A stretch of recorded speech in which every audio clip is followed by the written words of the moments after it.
Yo tout le monde, j'espère que vous allez bien. On se retrouve aujourd'hui pour l'analyse de guerrier. Cette fois-ci, on va regarder ensemble toutes les cartes qui partent de l'extension pour cette année et toutes les cartes qui vont rester pour cette année, encore une fois.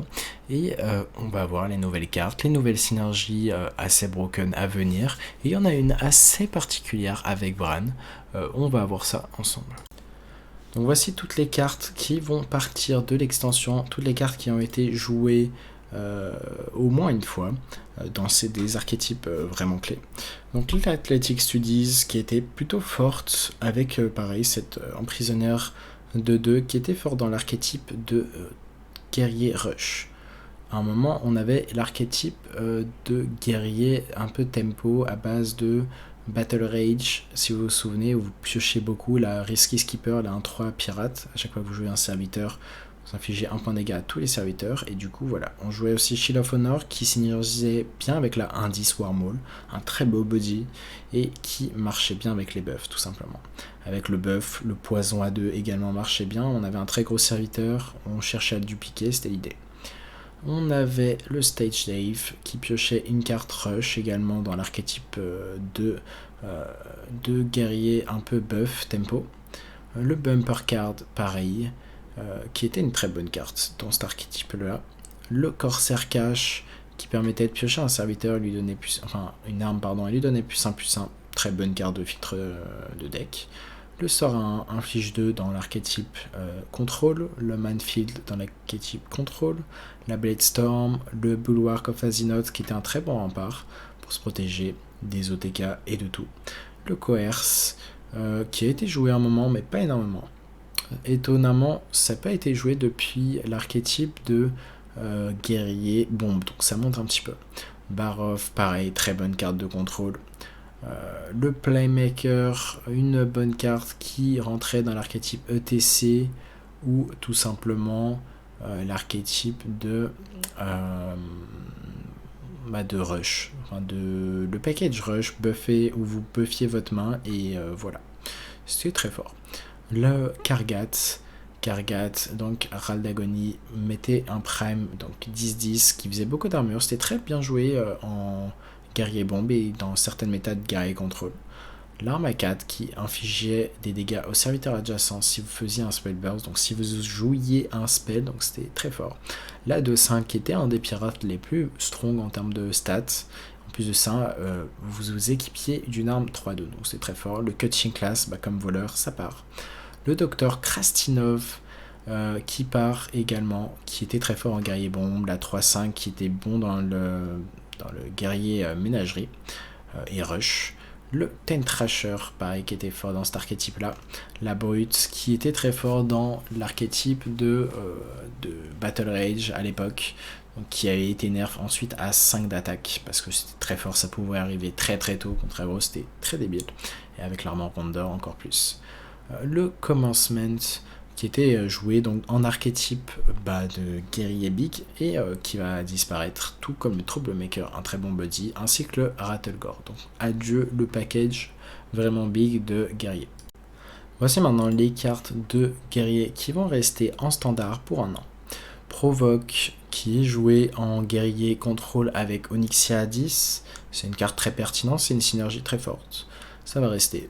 Raid de Tox, une des cartes qui va rester et qui faisait fureur en bas légende on va dire, et dans des méta un peu plus bas que top légende. Pourquoi ça faisait fureur? Parce que une fois que vous avez fait la quête, c'était très dur de battre la quête, donc il fallait vite finir la game en fait contre un archétype comme ça. Et en quoi ça va être assez débile? Parce qu'on a le retour tout simplement d'une carte, ok on va pas voir à moins que je passe en wild. Parfait, wildcard et le retour de notre ami Bran de bronze.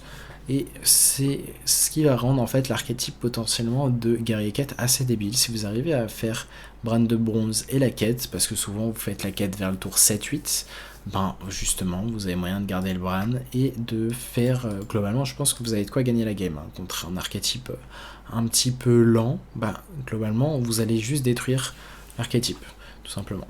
Donc voilà, À voir si c'est vraiment fort en pratique, mais pour l'instant c'est la synergie la plus broken qu'on voit. En plus il y a de très bons boosts de pirates. Je pense que l'archétype de quête va revenir. Le sort à 1 inflige 2 et inflige 5 si vous avez un pirate, donc qui va revenir, qui va rester surtout si vous jouez le package quest, donc c'était là où on jouait vraiment ce sort à 1.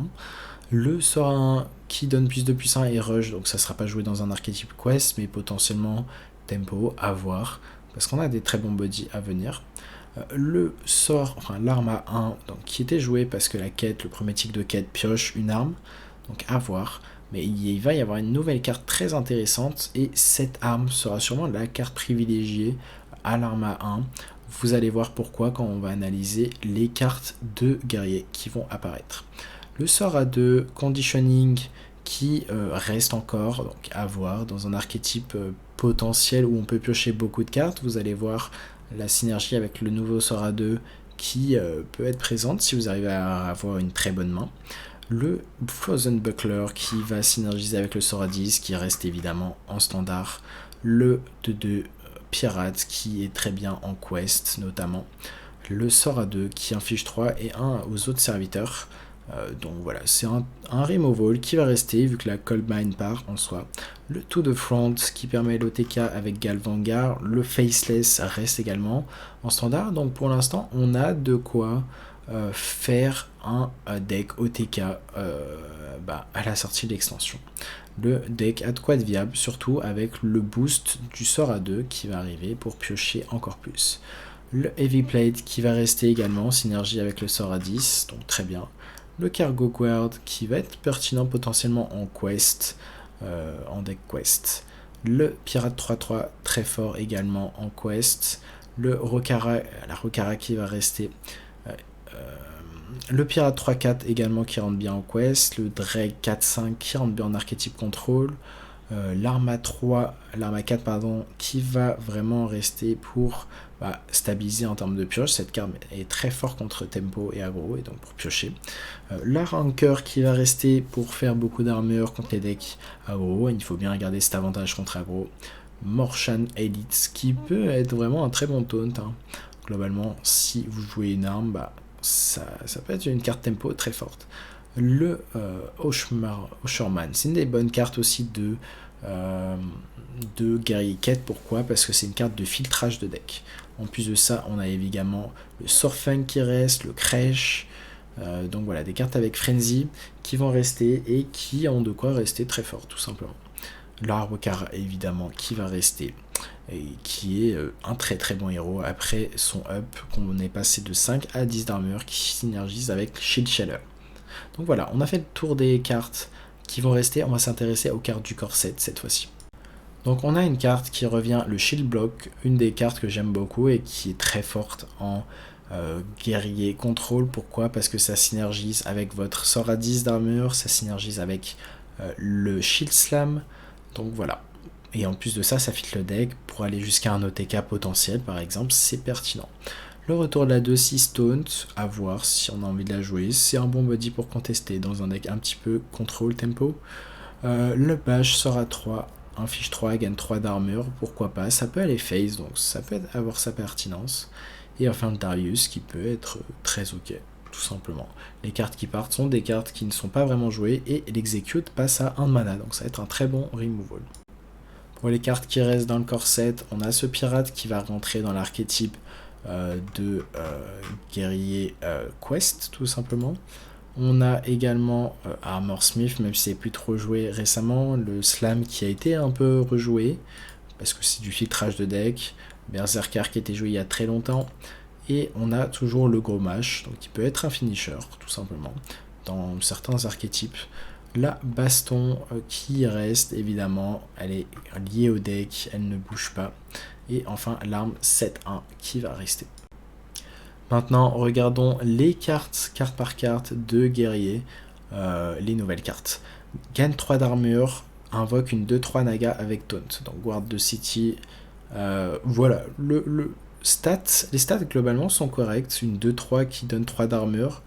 À choisir, on pourrait se dire autant jouer la 2-3 bête qui est revenue en standard et qui nous donne, pareil, Râle d'Agonie gagne 3 d'armure, mais en soi, ça donne un taunt. En soi, on peut se dire que c'est mieux. Et si on est dans un archétype où on ne veut pas jouer de serviteur, je pense notamment à Kazakusan, eh bien, ça peut être pertinent. On a maintenant le petit Obsidian Smith. Cri de guerre, Drage. Si c'est un serviteur ou une arme, lui donne +1/+1. On va dire que c'est une carte très décente à voir vraiment si on a envie de la jouer, si on a la place de la jouer. Mais on va dire c'est un pirate. Et parce que c'est un pirate, ça rentre dans l'archétype de guerrier quest. Et je pense que ce genre de pirate peut être très bien de savoir quelle carte on veut mettre au-dessus de son deck. L'avantage de Drage, de cette mécanique, c'est que on a en fait cette possibilité de choisir donc laquelle carte au fond de notre deck on veut mettre au-dessus. Donc certes, mais surtout que les deux autres cartes qui peuvent être nulles potentiellement, on s'en fout, elles resteront au fond du deck. Donc on va vraiment se contenter juste de choisir un peu, de filtrer le fond de notre deck, de mettre la meilleure au-dessus, et voilà. C'est pour ça que la mécanique va être très très pertinente. Maintenant, From the Death, réduit le coût des cartes du bottom 5 de votre deck de 3. Ensuite, Drage, donc vous choisissez quelle carte mettre au-dessus de votre deck. Donc c'est une carte qui va pas rentrer en archétype quest selon moi, mais dans un archétype un peu plus contrôle, on a une bonne synergie avec la carte suivante qu'on va regarder, qui est, non ce n'est pas celle-là, mais ça va être, on va la regarder tout de suite, hop, on va faire un tour de toutes les cartes, c'est celle-là. Remplace votre deck avec des serviteurs qui coûtent 5 ou plus. Il coûte 5 d'office, il coûte 5, donc voilà, cette carte peut être très pertinente. J'ai pu voir Tars également jouer avec, et en soi ça se mettait pas trop mal, mais je pense que contre les decks assez solides, t'es pas content de perdre tes AO, t'es pas content de... Voilà, tu peux faire du bullshit, mais ça va être bien dans certains match-ups, mais pas comme Mage, contre Mage par exemple. On va regarder maintenant le petit sort à 2, détruit l'arme, votre arme, pioche ensuite l'équivalent et... enfin, pioche des cartes équivalentes à l'attaque de votre arme. Je pense que ça va être une des cartes les plus fortes de guerrier, parce que c'est du filtre de deck. Et le filtrage de deck, comme cette carte, ça fait penser à Battle Rage, qui n'est plus en standard. Et c'est vraiment une carte, selon moi, très pertinente. En moyenne, tu as de quoi piocher 5 cartes avec les armes que tu vas jouer. Tu vas jouer des armes qui ont entre 3 et 5 d'attaque, donc tu pourras piocher beaucoup. Et c'est ce que tu veux de la pioche, tout simplement. L'arme, le trident. Râle d'Agonie. Pardon. Pioche, non, met une arme au fond de votre deck, qui est tout simplement un autre trident. Après que votre héros attaque, inflige 2 points de dégâts à tous les serviteurs. Tous les ennemis, ouais c'est ça, tous les serviteurs. Donc voilà, ça va être très ok. Imaginons qu'on joue cette arme dans un archétype un petit peu aggro, tempo. On peut se dire que voilà, c'est pertinent de faire des removals, en plus de mettre de la tempo sur le board. Voilà, ça va être une arme très forte. À voir si on a envie de la jouer, mais globalement le stat et le Râle d'Agonie sont assez cool. Ensuite, on a la Lady Ashvan. Krieger donne à toutes les armes dans votre main, deck et sur le champ de bataille +1/+1. Donc voilà, on se rappelle qu'il y avait la 4/4 rush qui donnait +1/+1 à votre arme, et là on a quelque chose de plus fort, plus pertinent. Certes il n'y a pas de rush, mais ça booste nos armes, et je pense que ça sera joué. Ensuite, l'arme, pardon, la 9/9, Hydre attaque 3 serviteurs aléatoires, donc 3 random ennemis, donc ça peut même attaquer face. Donc voilà, très bon body, 8/9 pour 9, je pense pas que ça sera très... Enfin, les archétypes que je pense vraiment fort, du moins au début, ça va plutôt être Quest, et je pense que Quest a quoi battre des decks qui joueraient ça. Donc à voir. On a vu, on a analysé cette carte, maintenant cette carte, Taunt, un Naga, donc si je vois Naga, je pense que ça va déjà être une carte forte. Cri de guerre, si vous avez une arme équipée, invoque une 5-6 Naga avec Rush. Globalement, on voit, ça fait 10-12 de stats, on voit que les Nagas, vraiment, si on voit Naga, on sait que ça va être quelque chose de fort, globalement. Colossal, le colosse de guerrier, découvre 3 pirates, en gros, qu'est-ce que ça va faire? Découvre 3 pirates, donc, et le Râle d'Agonie de 7/2/6 qui va être invoqué avec ce colosse.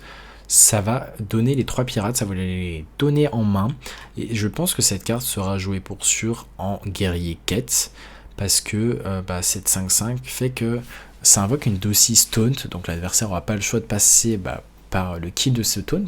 Et justement, on peut se dire qu'on manque de pirates, on manque de pioches à tout moment. Ça rajoute de la stabilité en termes de pioches. Et voilà, le fait d'avoir plein de pirates et que ces pirates vont coûter 1 de mana, ça fait que vous allez accomplir facilement la quête. Donc voilà, j'aime beaucoup cette carte. C'est un des colosses vraiment très pertinent, je trouve. Après, peut-être que la méta s'y prêtera pas. En fait, c'est vraiment difficile d'établir comment sera la méta, si elle sera plutôt contrôle, anti-contrôle ou pas. Ou aggro, tout simplement. Donc voilà, je suis curieux de voir, mais je vois le potentiel de la carte en tout cas. On n'est pas devant, on peut pas prédire les méta. Et on a fait le tour du coup des cartes de guerrier. Et voilà, on a vu également les cartes pirates. Je vous invite à voir la dernière vidéo si on a vu, pareil, une analyse des cartes neutres de pirates. On va pas les réanalyser. Voilà, j'espère qu'en tout cas vous avez apprécié les cartes qui arrivent en guerrier. Perso, je pense que je vais me mettre à rejouer guerrier quête et peut-être tenter des builds, voilà, un petit peu avec ce sort à 2 à voir. Vraiment, ça m'a l'air un petit peu trop random, mais pourquoi pas. Sur ce, j'espère que cette vidéo vous a plu. On a fait l'analyse globale de guerrier, de tout ce qui part, tout ce qui reste. Normalement, après cette vidéo, vous êtes au point sur guerrier. Sur ce, je vous dis à la prochaine pour une nouvelle classe et tchuss.